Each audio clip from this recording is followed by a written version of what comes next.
Welcome to the Fantasy 40 podcast. We are back. Myself, Andrew Burke, John Nabari, and Matt Walker.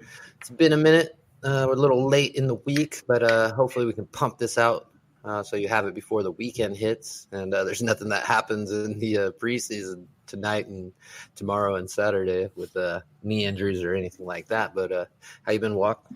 Full disclosure, we're recording this on Thursday at 5 p.m. East, so shit goes south in these preseason games. Don't hold us accountable. Right? I mean, life happens, doesn't it, John? I mean, it seems like our schedules haven't coincided of late, especially with football starting for me. But I mean, we all drafting right now. I think we are drafting with Giants. Yep, we're all Giants. Yep, I'm gonna win it. Swear to God. John is officially a Giant since he got Saquon Barkley auto-picked for him with his sleepy eyes. I got the pick in. Oh, you actually made the pick. Yeah. No I way. logged. I didn't know where I was picking. I just logged in to check, and I was on the clock. I was like, "Oh shit!" I think it's like a 4-hour clock. You must have just snuck that one in there. I did, in fact. And you picked Barkley? Yes. You would have got either way. Also true. Correct. Should have just stayed asleep. I could have just stayed asleep. I woke up for this shit. Fucking Giant. We'll keep you posted after the draft completes. Show you who has the best team and how things shake out. But before we get going, we just want to thank our partners over at the Full-Time Fantasy Network. Big things over there. They just signed or they became partners with Sports Illustrated. So big things going on over there. Plenty of podcasts, articles, rankings, all that stuff for you. But today, the task at hand is the AFC East. Oh, I mean, are we going to pick the Patriots? I think so. But we'll try to find you some gems in these other teams, such as the Jets, the Dolphins, and Bills, if there is any to be had. I know one name that's going to come up a little later on, so I'm excited to hear that. But let's just jump into things with these Buffalo Bills, Walker. Rookie-wise, is there anyone that's going to contribute right away?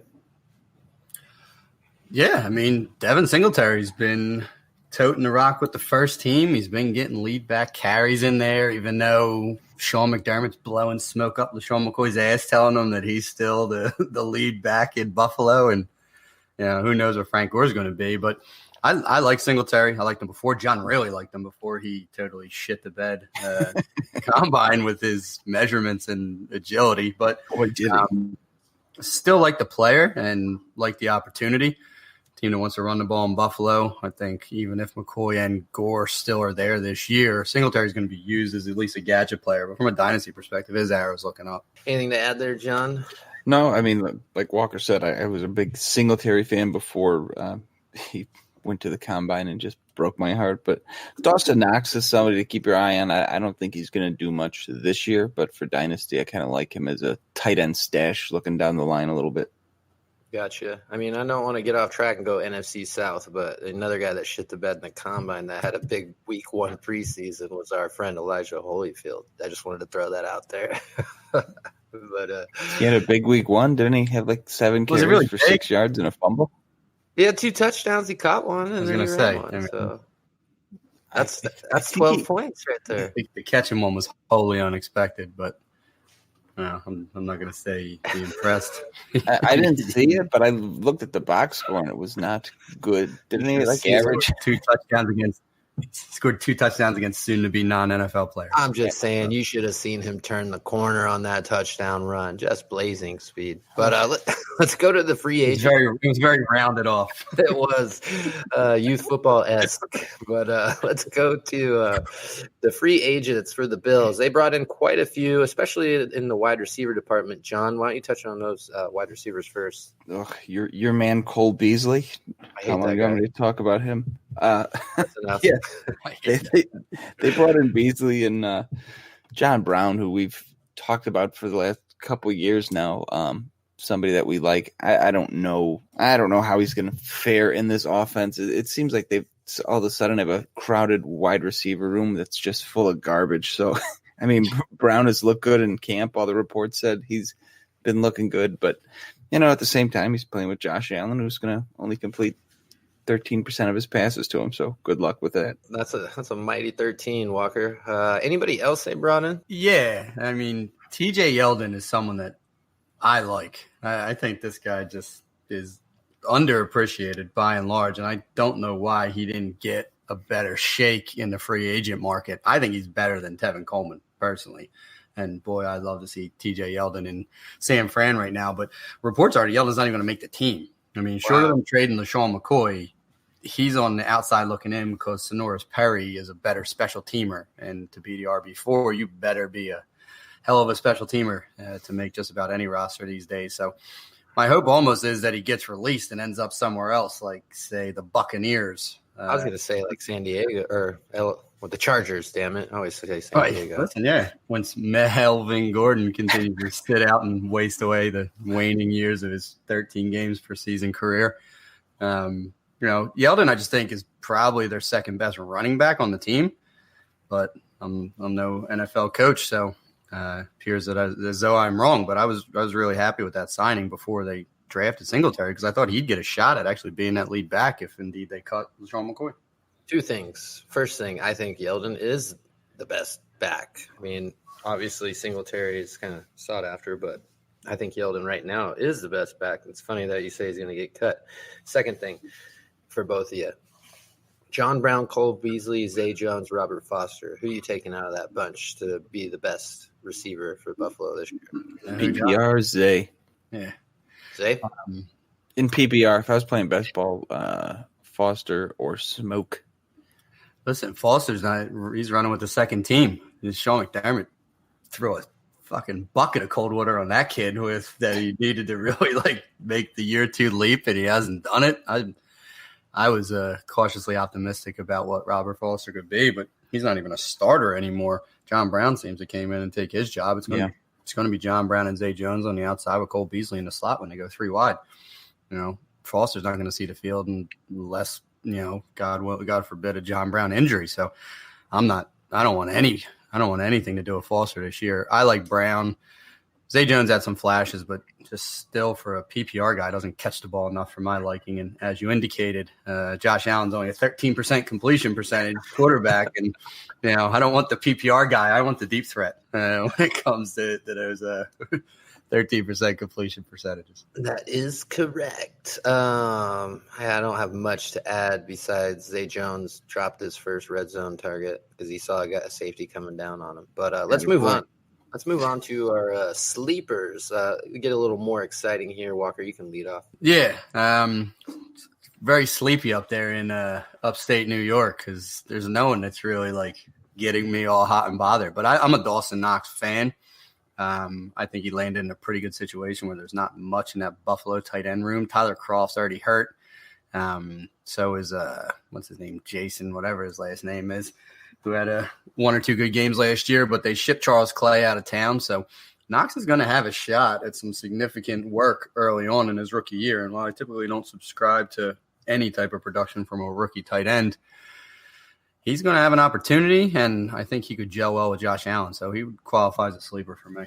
Nice. I'll just get mine out of the way and say I couldn't find one because honestly, anyone who performs, running back 2, wide receiver 2, even tight end 2, I mean, is going to be unexpected for me. So I'm going to go with their whole unit offensively. John, I don't have any reason to doubt Frank Gore at this point in his career. I mean, he's old. People wrote him off. He's obviously going to make the team. They were ranting and raving about him in the offseason, and entering his age 73 season, I think he's going to be a lot better than people think. I know earlier in the year we talked about Adrian Peterson putting up some pretty good numbers last year. I don't see why Gore can't outplay McCoy, to be honest, and be a respectable RB2 out of this backfield. So for me, it would be Gore targeting late in drafts. Holy moly. The only thing Gore's going to do is just ruin the entire fantasy value of that backfield. I mean, that's what he did in Miami last year, and he's just going to do it in Buffalo. True. Yeah. There's no fucking way he's an RB2. I totally space that. I don't care if half the league tears their ACLs, John. Frank Gore is not a top 24 running back this year. John, you gonna take that? I mean, I'm in a like you said, there's nobody. I'm stretching here. The sleeper. If I had to pick a guy who I think will outperform ADP, give me the guy who's gonna be on the field, just old, chugging away, taking carries, like Walker said, eating the fantasy value from everybody else. In the 30-year-old running back club, no one's really beating Frank Gore. I mean, that guy's earned the respect of the room at this point in time, but he's not going to be on a single. You could do a lot worse with your 22nd round pick. That's very true. That's correct. Let's go ahead and move on to the breakouts. And Walker, why don't you lead off here? Yeah, there's only one name for the breakouts for the Buffalo Bills, and it's Mr. Josh Allen. And he probably broke out the tail end of last year, but I still think he is going to run a lot, throw a lot, make mistakes a lot, but he's going to have enough splash plays. The dude is huge and athletic. He reminds me a lot of Cam Newton, and we all remember early career Cam Newton, that it didn't always look pretty, but at the end of the day, he was just a stat compiler because he was pretty much a low-end quarterback two, but a high-end running back two every week. So that's, you mash that together, and you have a QB1, and I do think Josh Allen is going to be flirting with being a low-end QB1 this year. I wouldn't, with his rushing ability, it's just hard to doubt that. I mean, if he improves, any bit more than 13% completion percentage, I think he'll be pretty valuable. And for how late he's going, I mean, I think there's values there if you're in startup. John, you got any? Can get that completion percentage up around 17% this year. It'll be fearsome. Yeah. I went with Robert Foster. I don't think Beasley's got much left in the tank. I think John Brown's got that ouchie blood, and I think he misses some time at some point. So I think Foster does get on the field, and I think he builds off what we saw last year. I mean, he is a big play guy. He was a big top recruit coming out of high school. Just got hurt a lot at Alabama, if I'm not mistaken. And then he's got the pedigree, so I think once he gets on the field, he'll live up to the kind of hype that he was building headed into this offseason. Yeah, I disagree. We just mosey on over to the bus category for these Buffalo Bills, and none other than Robert Foster. That name went squarely in that column when we started this all 32. And not that he had the best season in the world last year. I mean, he had 541 yards and 3 touchdowns, but he looked impressive at times. And before the John Brown signing, I'd be there with you, John. I think that role in that offense with Josh Allen is coveted, but I like John Brown more, and he had a healthy season last year in Buffalo. By all accounts, they have seemed to got that sickle cell situation under control with him, and I think it will take a John Brown injury for Robert Foster to have any significance. I don't know that Cole Beasley being hurt or not being hurt would really impact Robert Foster's role in the offense, because who's going to kick inside? I mean, is it going to be Zay Jones playing a big slot to get Robert Foster on the field? I'm not really certain about that. They'd probably just run more 2 tight end sets. I don't care for your negativity, but all right. Okay, he's a bust. for my bust, I went with none other than LaShawn McCoy. I think he's clearly on the downslope of his career, and I think he gets outplayed by Gore and Singletary. You just took the free spot in the bingo card, huh? I did, in fact. I put LaShawn McCoy in there. I mean, I was on John's side with Robert Foster being the breakout. Once they figure out, what they have and what they don't have, they might as well just start throwing guys in. But I don't know. Let's just let's go to the records, because I'm going to go and say 6-10. Whoever wants to chime in there. I have them at 9-7. I just think that they're an above average team. I do like their defense, and I do like that McDermott makes for ugly wins. It's not really good from a fantasy perspective, but I think they'll be competitive, and I think they're the second best team in the division. I agree with the second best team, but I have them at 7-9. Welcome to the AFC East. Yeah, I was telling somebody, a buddy of mine that's a Patriots fan, I was like, as much as people like to hate the Patriots, and it's warranted, you just look at these other 3 teams, and it's like they just let them cakewalk. You know what I mean? They're 6-0 every year before the fucking season even starts. They've already locked up a division before they play a game. If ever there was a case for realignment. Oh, it's disgusting. Right? Just take one of those teams out. Take Miami out. Everyone else is kind of like northeastern base and slap someone else in there for the Dolphins. Let the Dolphins play in the South. Baltimore. Yeah, Give them Baltimore. That'd be a little slightly more interesting. It might be a little. I mean, all of them have decent defenses. I would. I don't know about the Dolphins. I'm not going to agree with the Dolphins. Yeah, I was gonna I took the foot out of my mouth. The Dolphins don't. So that's a nice transition because that's where we're going next. We're gonna go down to Miami. We'll just go ahead and jump into the rookies. There wasn't too many on the offensive side of the ball. I know they had the Gesicki pick last year that they used, but what did they do this year, Walker? You might have to go to John on this one because I'm trying to load who they even drafted because I don't really remember. And I wrote Preston Williams, and that dude wasn't even drafted by the Miami Dolphins. He was an undrafted free agent addition for them. Who the fuck did they draft this year? They took Christian Wilkins in the first, and then the only offensive guy of note was Myles Gaskin. No, I thought you said of note. Hey. I mean, he's the only offensive skill position player they picked. So he's going to be of note. He's the only one there. So, I mean, I like Gaskin kind of as a pass catcher. They seem to really like Balaj this year, and with the new coaching staff in place, they got Kenyon Drake, who I've hated for years, but I could see Gaskin carving out kind of a pass catching role if this looks like a Patriots style offense, if that's what they brought down here from New England.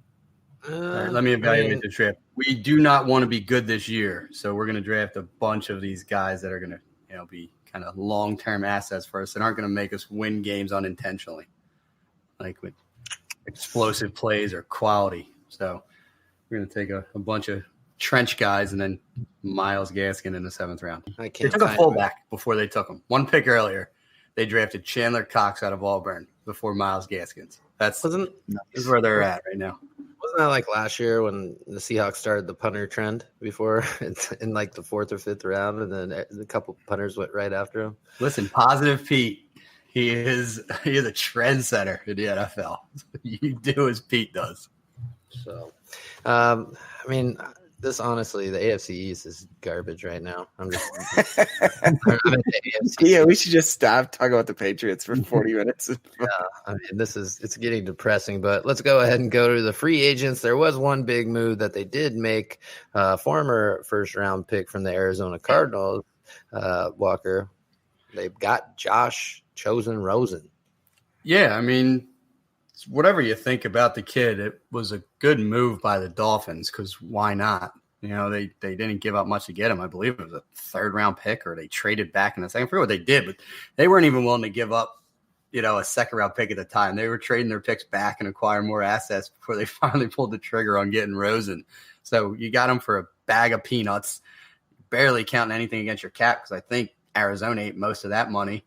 And his signing bonus up front. So you got a free peak ski at Josh Rosen for a year. If you're so inclined, your team's still going to suck, and you can go right back to the well next year, and you can sit on a cheap Josh Rosen as your backup for 2 more years, 3 more years. You're probably not going to exercise that 5th-year option for him, but it was a no-brainer in my opinion. Fitzpatrick is going to be fun for about 3.5 quarters in that opener, before he throws like 3 pick sixes in the end of the game, and then unwillingly, they'll start him the next week because they want to lose again. But Rosen's going to play this year, and he was a highly drafted, highly sought after quarterback. Barring aside from his demeanor, most people just don't like him as a human being. But he has starting quarterback traits, so I was on board with the move. It just gets to the point to where I just get fed up with, throwing them to the wolves when you have a shitty team around, a young quarterback. I can understand if you have a solid offensive line and a decent running back, maybe a receiver, but, all he had was Larry Fitzgerald, I guess David Johnson, but the line was just straight trash and he was running for his life, Everything Arizona was just about the worst I had seen in my adult life. I mean, Mike McCoy is fucking terrible. The scheme, the talent, the division. Yeah, you said thrown to the wolves. I mean, that's an understatement. They stripped him naked, threw blood on him, and left him out in the wilderness. I thought you were going to say stripped him naked and threw him in a max-level prison, but that's a different story. Let's go to the sleepers, and I got one on this one, but we'll let John start.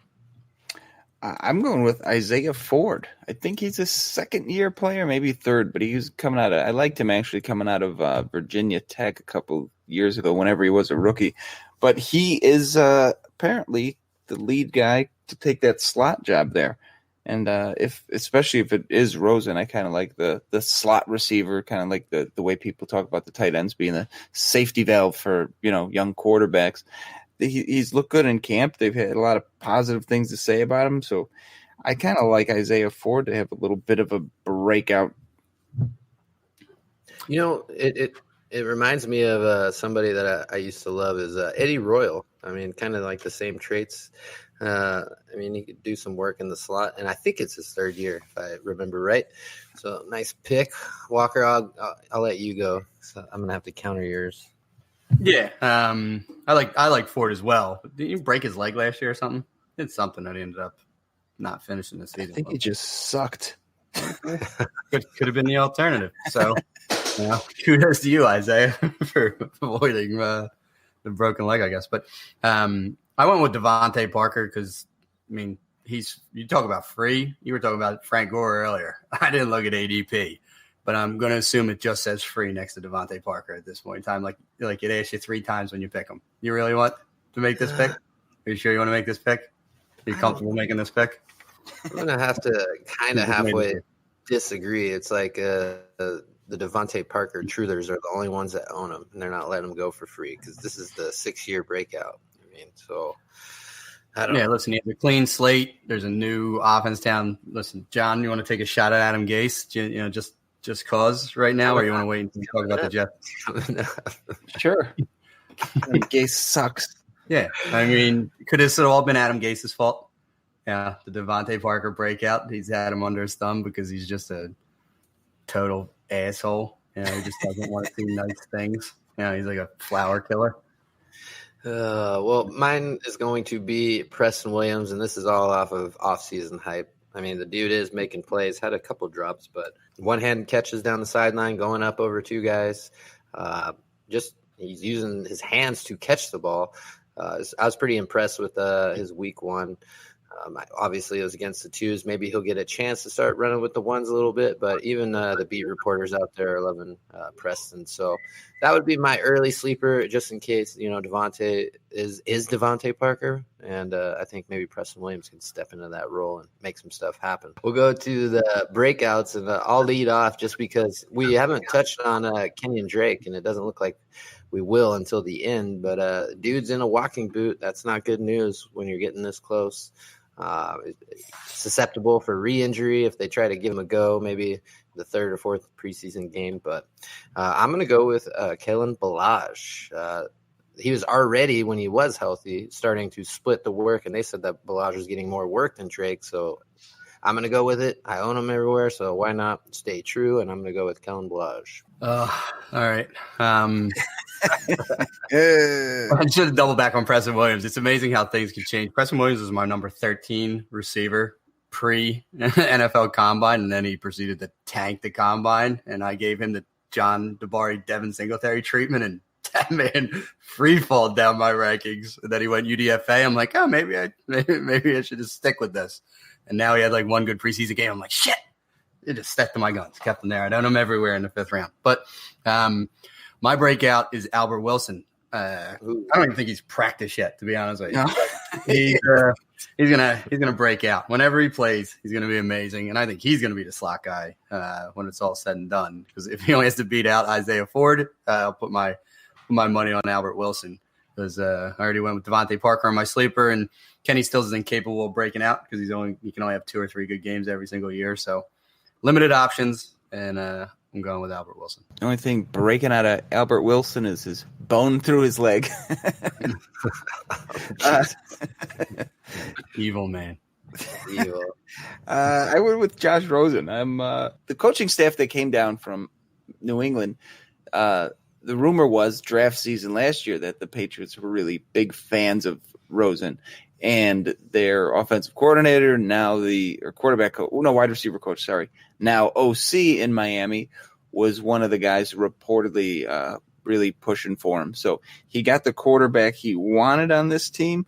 I think I think he's better than people gave him credit for last year. He did play on that dog shit team, but I think Rosen eventually takes the job and puts up respectable numbers. Is he going to be playable in a 1 QB league? Probably not. But Superflex, I think he's definitely going to be a guy you'll be happy to plug in your lineup each week. Does it surprise anyone else that the Patriots didn't end up with Josh Rosen, given that it really didn't cost that much? I mean, is Brady really playing 5 more years? I mean, is that honestly going to happen? I believe it is. Christ's sake. I don't see him going anywhere. He's in the AFC East. Barely even gets touched 8 games out of the year. Yeah, we did gloss over those facts. Yeah, I stand corrected. So let's just go to the bus and get out of Miami. Go ahead, John. I mean, Devontae Parker, he's already a bust, right? This is like a new bust. Parker was my one guy, but Kenyon Drake, look, he couldn't take the job from anybody in Alabama. He couldn't take the job anybody here the last couple of years in Miami. He can't take the job now. I don't know why people – I mean, every year, the last 3 years? Look out, it's the Kenyon Drake's year this year. It's never his year. It hasn't been his year since he was in college. It's never going to be his year. He is – a complimentary piece, and people think he's going to be a lead back. No, thank you. It kind of makes me feel like how I feel about TJ Yeldon, even though TJ Yeldon got a little bit more work his freshman year at Alabama, but they were kind of the same players. You know, they always had a bigger back ahead of them that was getting most of the work. But, I mean, since we're talking about both of them, I mean, who would you rather have? Obviously, Drake probably holds more value in Dynasty right now. But I would take Yeldon, even just hoping that he goes somewhere else, personally. That's an interesting one because Drake's going to be on the Dolphins one way or the other. So I'd probably have to give it to Drake over the uncertainty of Yeldon. But Drake was my bust as well. And it's not because I believe in Balaj. We all know that. But it's because they made it clear, another regime in Miami, that they're not trusting this guy. They think he's a complimentary piece. Balaj was getting he got the first, quote unquote, first carry in training camp. Doesn't mean a goddamn thing, but then Drake ends up hurting his foot. And, best case, this is going to be a running back by committee. So Drake's perceived upside just went out the fucking window. It's just every year with this guy. Every year. Well, that's what I was going to allude to when you said, is this Devontae's bust year? But it's like he busts, then they come back the next year, the experts or whatever. He's a sleeper. Then he busts. He's a sleeper. So we just got to figure out what year he's on, the bust or sleeper year. But he's the new Lamar Miller in Miami. He's the guy that just doesn't get the whole workload. And then when he does, probably shows you why he shouldn't get it.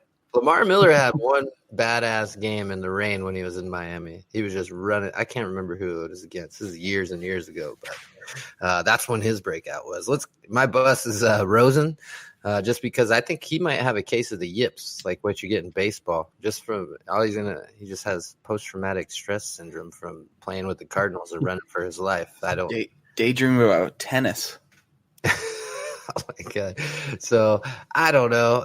He's an amazing tennis player, right? I mean, the dude's really good at fucking tennis. Yes, he grew up playing tennis. He's the country club kid. Yeah. So we'll go to the records. I'll lead off with a strong 7-9 because I think Fitzmagic leads the opening 5 games if he gets that, and maybe goes 3-2, and then hopefully they can piece together a few more. But that's where I'm at, John. This team is dog shit. 5-11. Oh yeah, 3-13. Welcome to the first overall pick conversation. Miami Dolphins. They are not going to let Ryan Fitzpatrick win more than 3 games for them. They won't allow it.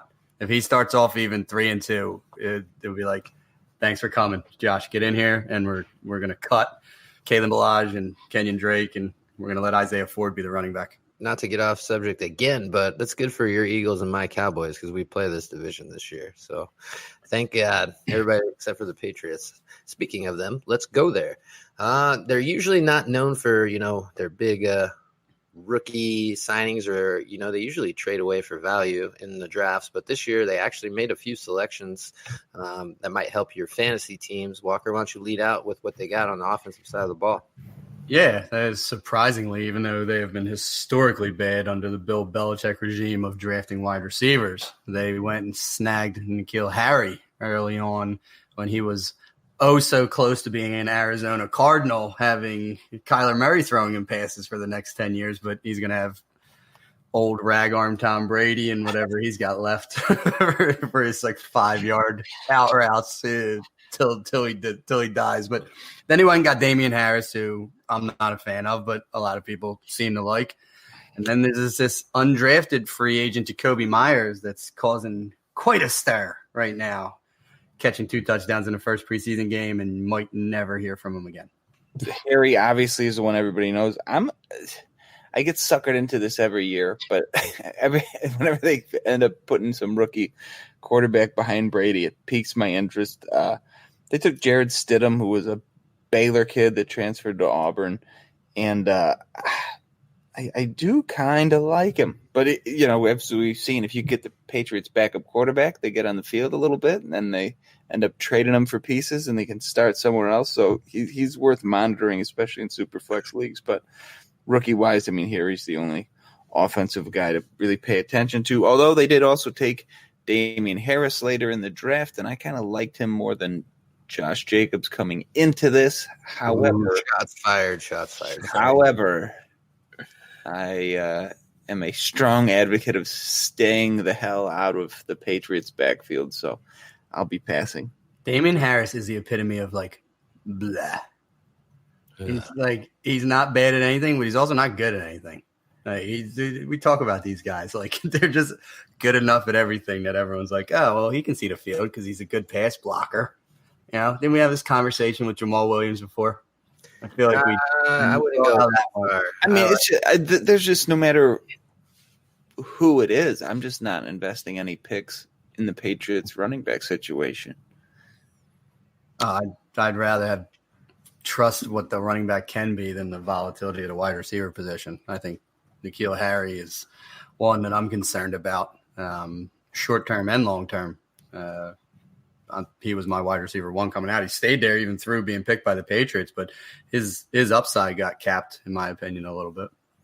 Yeah, he's not going to be able to stretch the field as much, but they do have McDaniels there calling the plays. Maybe they can scheme where Tom's, sweet spots are on the field and get them open. But that's a good point there, Walker. Let's go to free agents. Not many to talk about, so let's just kind of run through this quick, Walker. Yeah, Matt Lacoste was the only one of significance that I can think of. I know Andrew, he's the only one who contributes to this show doc we have on here, added someone else. But the tight end spot is one of some significance. It's usually been dominated by Rob Gronkowski with a little Scott Chandler mixed in. We're not going to talk about that other guy back in the day, but Brady looks inside out. And other than Julian Edelman, who's really going to be dominated inside, and it's probably going to be the tight end, and the man right now is Matt Lacoste. So I think he's the guy they brought in for cheap from Denver, who had 1 or 2 good games before getting hurt last year.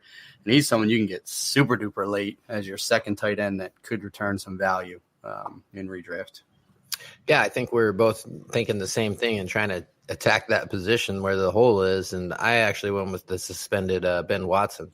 The Patriots seem to love him. Not that he's a burner or anything. He's just a veteran guy that, I think can give you decent numbers when he's in the game. You're not worried about him, run blocking. So he's going to get playing time in that aspect as well, which means he doesn't leave the field as much, but he is suspended. So redraft wise, unless it's my last pick, I probably wouldn't touch him. But that was the one free agent that kind of caught my eye. John, you got anything to add? Yeah, I had Benjamin Watson too. He was a Patriot years ago. They they're a team that will bring in guys that they've had in the past and kind of quote unquote know the Patriot way. So to me, I like Watson coming back off that suspension. He's a older gentleman, but 1 year I think he can put up decent stats, especially with tight end being such a fucking wasteland the last couple of years. And the other guy, another veteran they brought in, was Dontrell Inman. It's a good route runner, decent size. A lot of questions at wide receiver with this team. I wouldn't be surprised to see him kind of emerge out of nowhere coming. No one's talking about him. I'm the Patriots, good route runner. Wow. Decent size. I could see him actually being fantasy relevant. I don't know, man. Something about the way his neck looks in his uniform. It reminds me of Merton Hanks for the 49ers. It's like, why would you wear a turtleneck when you have an 8-foot long neck? But It's aesthetically unpleasing. yeah, so it's a no for me. But old giraffe neck out there. yeah. You did segue because that's kind of a sleeper. So let's go to these sleeper, Walker. And I'm looking at yours, and I'm kind of intrigued on your reasoning for this. Listen, Josh Gordon, who once upon a time was the most dominant receiver for about a season in the NFL. I mean, the guy is an absolute freak of nature, and he even had a couple good games when he was playing for them Patriots last year. Well, they gave him an offer. He's already applied for reinstatement. He's practicing with, he's catching balls from Tom Brady in the offseason. I don't think Brady's going to be wasting his time with Josh Gordon if he didn't think there was a chance he might actually be catching passes from him in the regular season. He's another guy that's dirt cheap right now that never thought I'd say that Josh Gordon has sleeper appeal. But, if you can get you some Josh Gordon right now and he gets reinstated, he's the top outside pass catcher on this team. He immediately leapfrogs N'Keal Harry, who's going to be learning year one if Josh Gordon gets reinstated. So, worth it for me. John, you can go first before I go because you guys already kind of punched me in the face. So I'm going to give myself a disclaimer. I wrote this 2 weeks ago before week 1 of the preseason, and we're recording this right before week 2 kicks off. I had Jacoby Myers as my sleeper. I just reading a lot of the stuff out of there, a lot of the reports from Patriots camp, and they loved him in camp, and I wish he didn't have a good week 1. I picked him up off waivers in most of my leagues before that game happened for like $4. So I was pretty happy. I could probably flip him for a profit now, but I think Myers sticks with the team and has a little run with him. Brady seems to like him. all right. Breaking news: Demaryius Thomas Cut. resume sprinting. Oh shit! They ain't cutting him. They ain't got nobody there. That's why He said he's going to end up on that reserve pup list. He'll be a guy that they bring back like just before the playoff push. He's got to get his mother back in prison so he can focus again. They need someone to play tight end. Who better than Demaryius Thomas at this point? I mean, we don't have to spend too much time on it, but just look at they talk about the running back cliff. The wide receiver cliff is real as well. I mean, you look at Demaryius Thomas and Dez Bryant, they were kind of hand in hand for years, in drafts, and now they are at the bottom of the fucking whatever you want to call it. What's the Grand Canyon? I mean, they fell off the Grand Canyon or the Grand Hoover Dam. They are at the bottom. So filling out those car wash applications. Jesus, it's like Johnny Manziel doing the insurance commercials right now. Let's go to the breakouts, John. What do you got? What do I got to do to get you in this Toyota Camry to play in the NFL?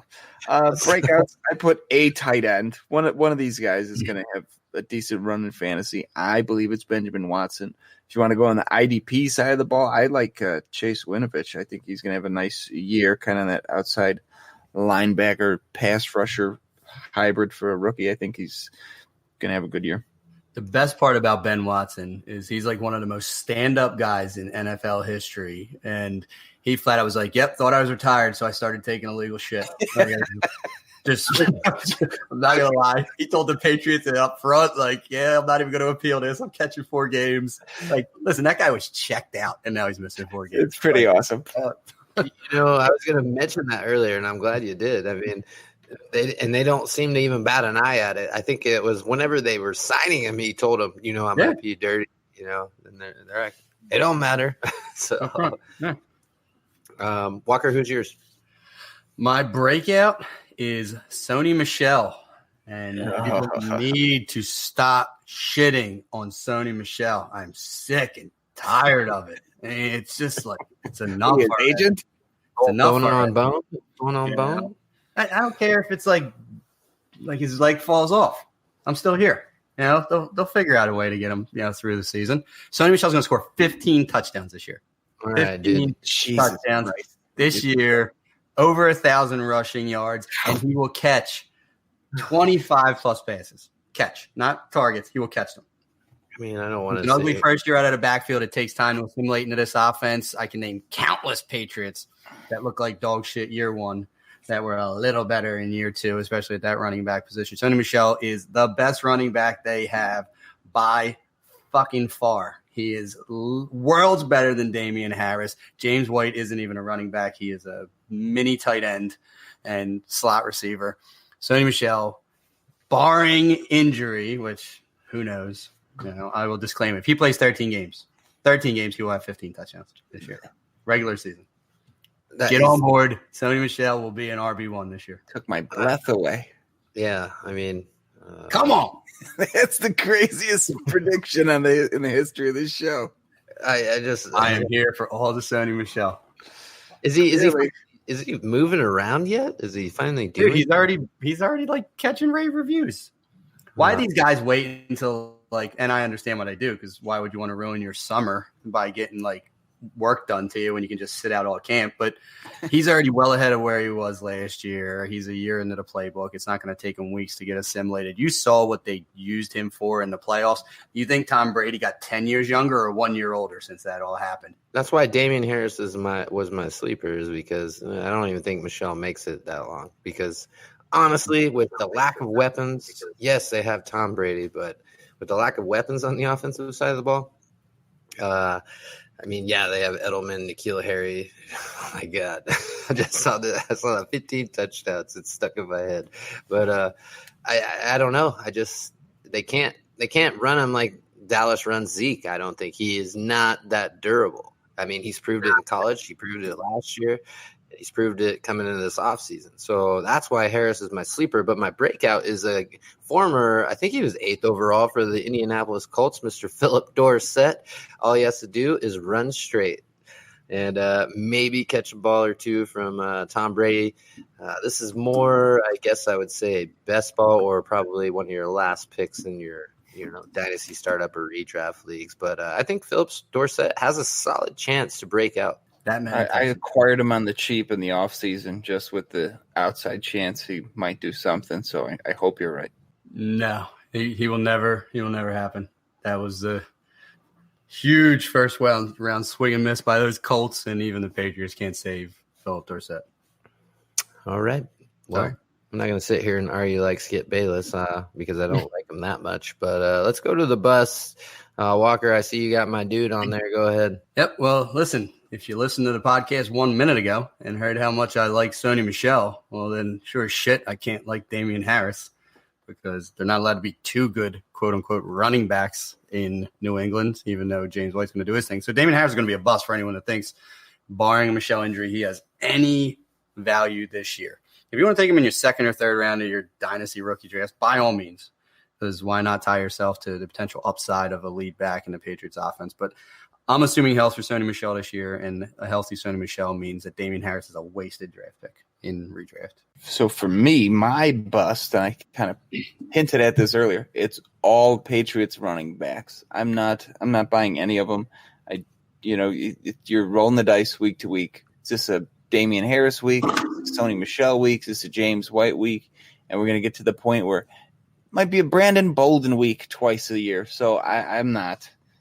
I routinely stay out of this backfield. Nothing's changing this year. No thank you to everyone. All right, let's give out these records. Patriots 16-0 for me. No, on a realistic tip, 12-4. I think this is the worst team they've had on paper in a long time, and somehow I went through the season and I still have them at 14-2. Yeah, I mean they're being met with in the way of competition in their division. They are going to go 6-1. 6-0 in their division. I mean, maybe they go down to Miami and happens every year because that's what they do. And now there's the entire Patriots coaching staff is in Miami, so that could happen. But a worst case scenario, 5-1 in the division, sure. I have them at 12-4. I agree with you. I'm not blown away by the team as far as the composition of players, but they're the Patriots. They're going to win double-digit games. They're buoyed even more so by the division, so. Even if they go 500, yeah, even if they go 500 out of their division, but win their shitty division games, they're still an 11-win team. Right. They have a path for success every year, it seems like. I mean, there's not much else to touch on. We might as well go ahead and crown them the AFC East champs. And I know it's a chalk take, but until these other teams catch up somehow, I don't see it happening. But this next team is actually one that I think will be the first to catch them before the other teams, and that's the New York Jets. And I'm going out on a limb. I know you guys, or John at least, hates Adam Gase, but any coach that's doing smelling salts before the game, you got to love them. So let's jump into that and go ahead and get in the rookies walk. He's the only guy that does smelling salts and his eyes focus. He's a man. That is that goes without saying. Preseason week 1 needs the smelling salts. The only rookie that I wanted to talk about for these Jets was Greg Dortch, because I love Greg Dortch. They decided they didn't want to do anything on the offensive side of the ball either in this draft. They did make some key free agent additions, but Greg Dortch had a big punt return run for them. I think the kid is sneaky electric out of Wake Forest. He's just a little short and be someone a deep dynasty stash. He's not going to do shit in redraft. You know, he might be one of these good guys to have in, say, the Drafting with Giants League that rewards points for punt and kick returns, because he's going to get his fair share. I think he does make the team as their punt and kick returner. And if he can get on the field, Greg Dortch could be a thing this year for those New York Jets. John, do you have any rookies? I have Dortch written down too, especially with Chris Herndon at tight end. What's he suspended? 4 games? I think it's 4 games. Is it 2? Is it 4? I thought it was 3. Shit. I don't know. He's suspended for something. But with him off the field, I think rookie Trayvon Wesco might get a little play. I like him. 4 games. I didn't love him coming into the year, but I think he's got some upside, especially on a team that now has kind of avoided the position. Somebody else for IDP leagues anyway, but Quinnen Williams is becoming one of my favorite players of football. Have you seen his interviews? Holy shit, that guy is gold. He is the gold. happiest kid in the world. I love him. Such a gentle giant. Yeah, you have to root for the kid. I agree. But I had Dortch too, and like you said, especially if you're he's going to make the team just based on his special teams ability. I can't remember who returned kicks for him last year, but they're gone, so they need a kick and punt returner, and Dortch is good at it, and I think he makes his way on the field on the offensive side eventually. Like you said, he's undersized, but kid's electric, and I think he's going to carve out a role for himself sooner rather than later. They might as well have brought him pre-draft. Go ahead. I love a lot of undrafted free agent wide receivers. That was my mantra this year. I was just going to say for the returner duties, they might as well have brought Leon Washington back because they didn't get much in that last year. Sleepers. Let's give it to free agents. I mean, we all know Le'Veon Bell's there. You want to talk about goddamn right. I mean, even Adam Gase isn't going to be able to ruin this for me. Le'Veon Bell's back, and like him or not, and he shit me out of a fantasy back-to-back championship in one of my dynasty leagues last year with his greed. But he is going to have 300-plus touches for this team. They're not great, but I do believe he wants to prove that he's not a product of Pittsburgh. He won't have the same stats, but he'll be using a similar capacity. He's going to catch 60-plus balls. He's going to get 250, 280 carries on this team. He will volume his way into like a top 8 running back season for the Jets. And whereas ADP is, I don't think it's. I'm not off your train right now because people think he's done. Thomas Jones produced for the Jets years and years and years in a row, and no one wanted to draft him. I know it's the Jets, but I think, like I said at the beginning of this little Jets segment, I think they're on the come up, and we'll get to the quarterbacks and stuff later. But I'm not too far off the Le'Veon Bell. But John, what do you think about Jamison Crowder addition?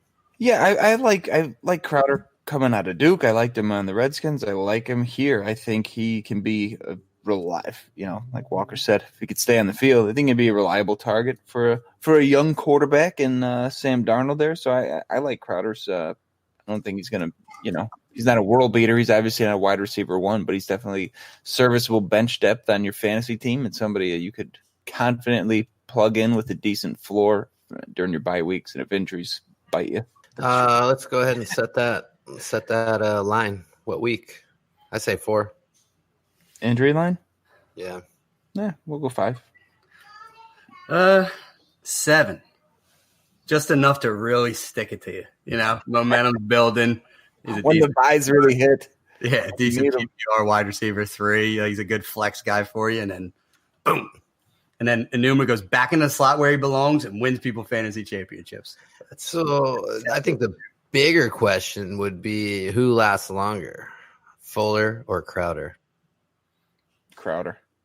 Yeah, I mean, that's just it. That's the betting man's move right there. Well, Fuller's not supposed to play football for a living. He's going to be a flag football all-star, though. I'll tell you what.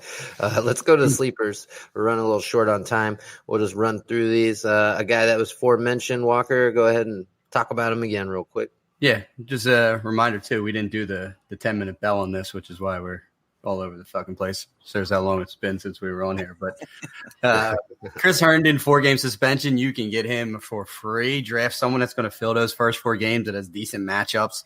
And then get you some Chris Herndon at the end of your bench because I really like this kid, even just in some of the preseason. I mean, he's just a special kid, I think. And if we believe that Darnold's going to keep ascending and that this offense is going to take the next step, you know, really like Herndon. And you can use that 4-game suspension, especially in redraft, to get him at a discount because I think he wasn't suspended and he starts putting some decent preseason games together. He could be the one scratching like a easy top 15, probably top 12 redraft pick for a tight end, and now he's probably like 25. The Miami guy, right?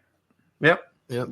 They pump out NFL tight ends. Mine real quick was Quincy Enunwa, just because he's dirt cheap right now. I mean, you can get him so late, and we've seen when he is healthy what he can do. The key is, can he stay healthy? So Enunwa. I also have Enunwa. Agree with everything you said. All right, let's go. Listen, he got paid. Yeah, he's not going anywhere either. So let's go to the breakouts, John. I'm going back to the well here. I went Greg Dortch. I think as the year goes on and he gets more acclimated to the speed of the NFL and you know what's expected of him, I think he's going to end up being a pretty good value at the end of the year. I think he gets plays his way onto the field and puts up some fantasy numbers. I 100% agree with Walker's next one, so go ahead. Yeah, let's just do it. Robbie Temple Owl Anderson. Yeah, and as long as the cops don't pull him over and he's not telling them he's going to pound their wives, I think we'll be okay. Let's be clearly, Robbie Anderson is above the law. He's like the dude from Kingpin. Oh, yeah, he didn't even get in trouble either. Market fucking 8, dude. Let's go to the bus. Go ahead, Walk. Unfortunately, Quincy Enunwa, and I love Quincy Enunwa, but short of a Jamison Crowder injury, which I think we all predicted is likely to happen by mid-season at worst, he just doesn't fit on the outside. I mean, we saw it last year when they brought in Jermaine Kearse, they moved Enunwa outside, and he's not the same player. He's a great big slot, and he's a nothing outside receiver. It's just unfortunate because he's not generating any separation. So while I like him, he's a bust because it's going to take an injury for him to be relevant. And I also wanted to go back and retract a little bit. I did agree with Walker and Robbie Anderson, but I also think Sam Darnold has a nice little breakout year.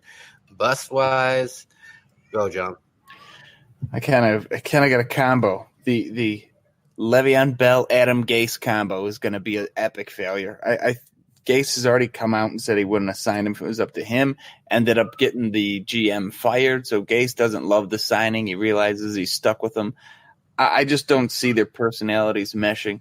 I wouldn't be shocked at all by week 3 to see him bench Bell for a half because he does something he doesn't like. Gase is just a shithead with a bristly personality, and Bell obviously is used to being – the guy in Pittsburgh does whatever he wants, gets away with it. I don't think that's going to fly now, and I think Gase just brings his toxic personality here and drags Bell down the toilet with him. Yeah, there's a lot of potential busts on the team. I personally was going to go with Crowder. We've already shit on him enough, so let's go to the records. I let out with, like I said, I think they're the second best team. Both of you think the Bills are, but I'm going to roll with the Jets at 9-7. John, I don't like anything you just said about Adam Gase and Le'Veon Bell, but I also can't disagree with any of it. I just want to believe about Bell. I have the Jets at 8-8. I do think they can be the second best team. I agree. I like their offense better than Buffalo, and I think they have pieces on defense, including Jamal Adams. We just talked about Quentin Williams and a couple other pieces, but I think they're on the ascension. But I think Adam Gase is going to limit said ascension as well. So I'm going to trust Sean McDermott over Adam Gase. So 500. No, that's a fair assumption, John. This is a toxic setup. You got to cut the head off this snake. They are 3-13. Holy shit! 3-13, and just for the listeners, if this might be your first time or you've missed a few episodes, John did literally take the whole NFL schedule, matchup by matchup, and make his predictions.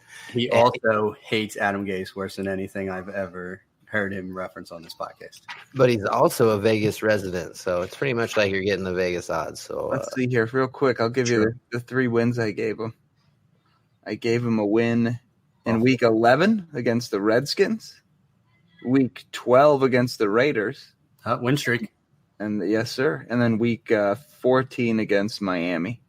Okay. So they close out the year going 3-4. Just enough to save his job. 1-5 in the division. Okay. Dog shit. Team sucks. Well, I mean, that was the New England Patriots podcast. So we're gonna shut it down there. We are gonna be closing out the AFC section of the All 32. We got the AFC West, and that's it for the AFC. And then we'll get to dive in the NFC, which I think is, I don't know. I think there's a little more parity on that side of the conferences. I mean, you guys agree or disagree? Yeah, far more interesting. Yeah, feast or famine here. Right. I mean, it's like the NBA, the West is, but the East did take it down this year, so can't even go there. All right. Well, let's shut it down there. Stay tuned for the AFC West All 32. You guys got to remember to like, rate, and subscribe on all platforms because we are on all platforms. But definitely give us a follow on Twitter at the Fantasy 40 and hit us up. We're always there to answer any questions. A lot more stuff's going to be coming once the season gets here. We'll have some starts and sits and all that stuff. But once again, thank our partners over at the Full-Time Fantasy Network. But we are signing off of this one. We ran a little long. For myself, Andrew Burt, John DePari, and Matt Walker, we're the Fantasy 40 signing off. I had the first pick. I don't even know. I just checked in to see who had picked what, like 30 minutes after the draft started. I was like, oh shit, it's me. Oh, so you got picked Barkley too? Yeah. No. two auto pick Barkleys already? Yeah. This is best ball.